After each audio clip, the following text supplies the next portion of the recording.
Yan po guys, magandang araw po muli sa ating lahat. And another vlog po tayo, and for today's video guys. So alamin po natin ano nga ba yung neuro. Ayan, pagka kumuha po tayo ng LTAP, kukuha po tayo ng PTC4, hindi po nawawala yung neuro. Ayan, so i-discuss po natin kung ano yung neuro. So bago po natin nga alamin kung ano yung neuropsychiatric test, unahin muna natin i-discuss yung procedure kung paano po mag-take ng neuro exam pag nandun ka na po sa krame. So unang-una pong gagawin mo pag nandun ka na po sa krame or any other doon sa mga LTAP caravan, doon sa neuro, una mo pong gagawin doon magbabayad ka po muna. Babayaran mo po muna sa cashier. So doon sa krame yung aking pinuntahan, kasi doon po ako nagre-renew ng aking LTAP. Doon sa krame, doon po sa one stop shop, doon located po siya sa ground floor. Doon po yung cashier. So nagbayad po ako. So yung amount po ng neuro na binayaran ko, so ilalagay ko na lang po sa comment section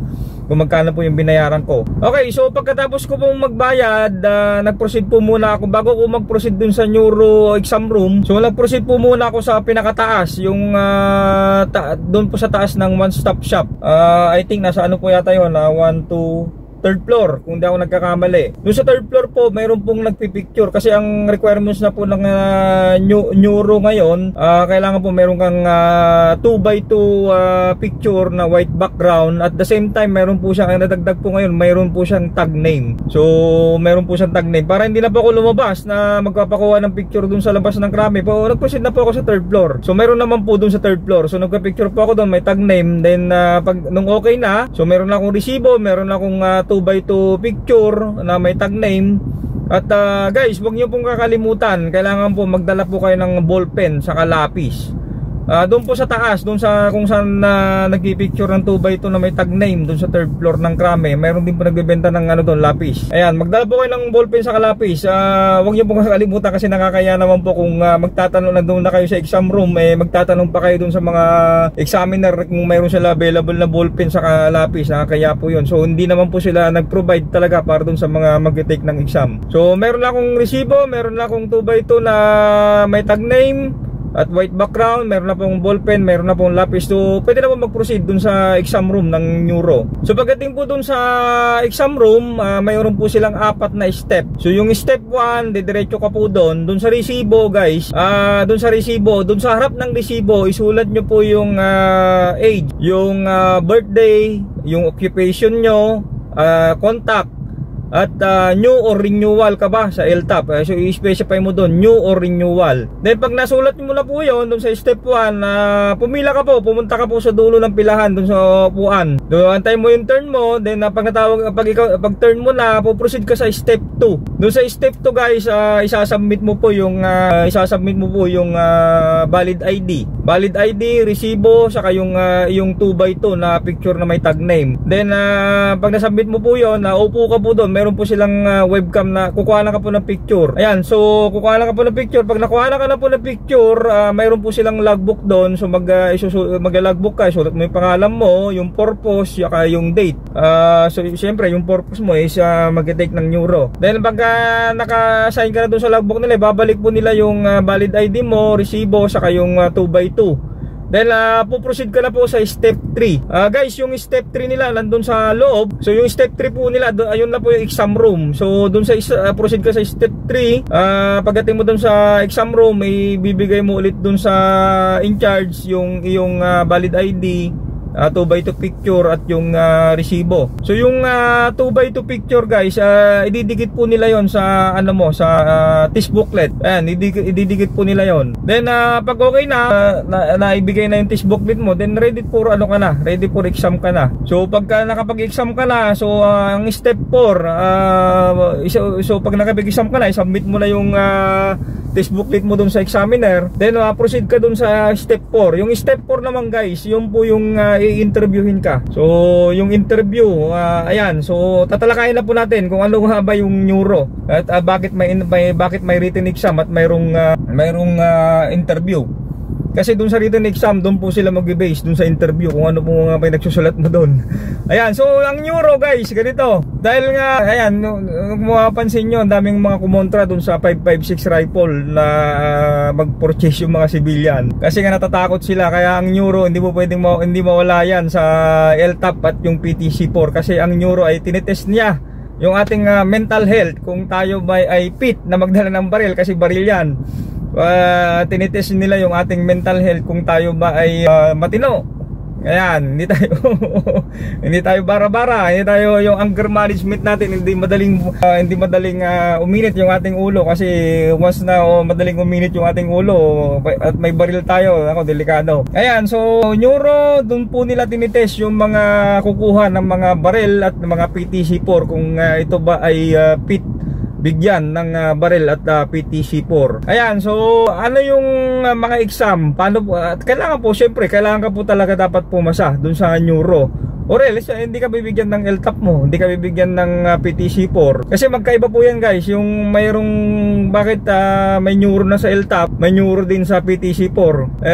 Ano po yan, pagka kukuha ka ng PTC4, mag-exam ka ulit ng neuro at medyo mas mahigpit sila doon sa result ng exam mo doon sa pagkuha ng PTC4. Ayan, so ano nga ba yung mga sample na katanungan dito sa neuro? Paano pa tayo pumasa? So yung sample na katanungan dyan doon sa exam natin, mayroong abstract. Ayan, magbibigay lang tayo ng sample mamaya ng kung ano yung abstract. Ayan, so yung abstract na yun talagang nakakaduling, talagang lilituhin ka kung ano yung abstract na yun. Nandun yun. Usually naman pag sa application sa trabaho, yung abstract na yan hindi nawawala yan. Pag nag-apply tayo ng trabaho, pina-exam tayo ng HR, mayroon yung abstract na yan, hindi mawawala yan. So, kaya mayroon tayong lapis. Yung ballpen, yung lapis, dalawa yung dadalhin natin, ballpen sa lapis. Kasi yung lapis, yung gagamitin natin, papadrawingin po kasi kayo. Ayan, so yung drawing na yon dalawa. So yung unang drawing mo kabaliktaran doon sa pangalawa.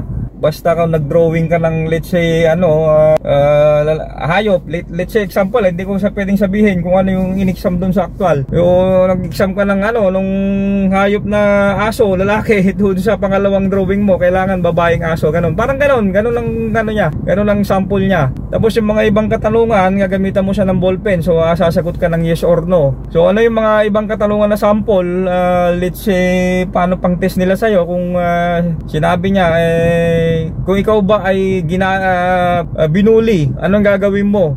Sasakta mo ba yun ng bully sa'yo? Parang gano'n, mga ganong katanungan. So yes or no, yung sasagot mo doon. So tinetest yung anger management natin.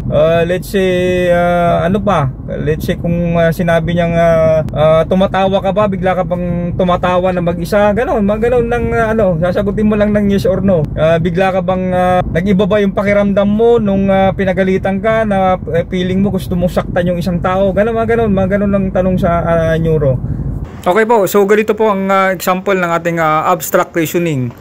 Ayan, so usually lang to, mga pattern, parang ganon. So dito sa sample natin, yung Q1, which of the boxes comes next in the sequence? Ayan, dito sa baba may nakalagay pong A, B, C, D, E. Ayan, so dito po, dyan po kayo mamimili ng answer nyo based dun sa sequence nga daw ng mga box dun sa taas. Kung makikita nyo po yung O at yung may mga bilog-bilog. So kung titignan nyo po yung unang box, so yung arrow nya ay naka-up, yung 1 na isang 1 na bilog, at yung pangalawa naman ay naka-arrow down, tapos dalawang bilog. Then yung pangatlo ay naka-arrow right. Ayan, so ang bilog niya ay tatlo. So yung pang-apat ay naka-arrow left. Tapos yung panglima natin ay naka-arrow up. So kung bibilangin niyo po yung bilog mula nung unang box ay 1, 2, 3, 4, 5. So tinatanong niya ano daw yung susunod. So yung pinakadulo niya ay mayroon tayong 5 na bilog at yung arrow niya ay naka-arrow up. So ang mindset mo na yung bilog ay since ito po ay 5, so titingnan niyo po yung 6 na bilog. So dito sa letter A, B, C, D, E, ano yung 6 na bilog diyan na yung susunod niya ay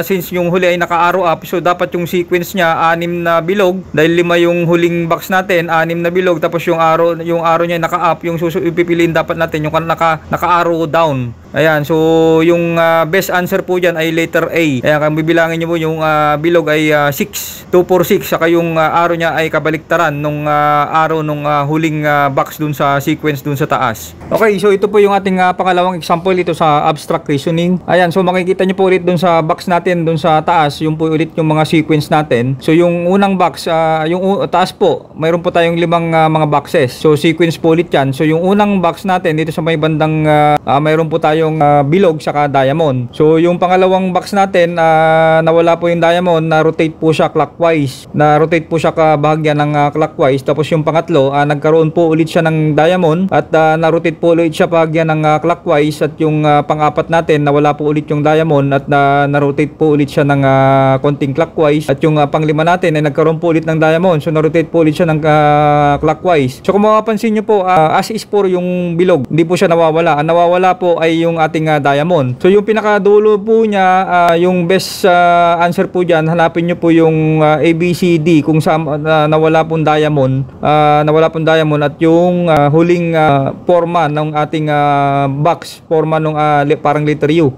So nakagitna po siya. So based dun sa observation natin, naro-rotate po siya konti bahagyan ng clockwise. So yung best answer po yan ay yung ating letter D. So ganyan lang po yung example ng ating abstract reasoning test. Okay, so hanggang yan lang po ulit yung ating vlog guys. So sana nakatulong po ako sa mga konting tips natin.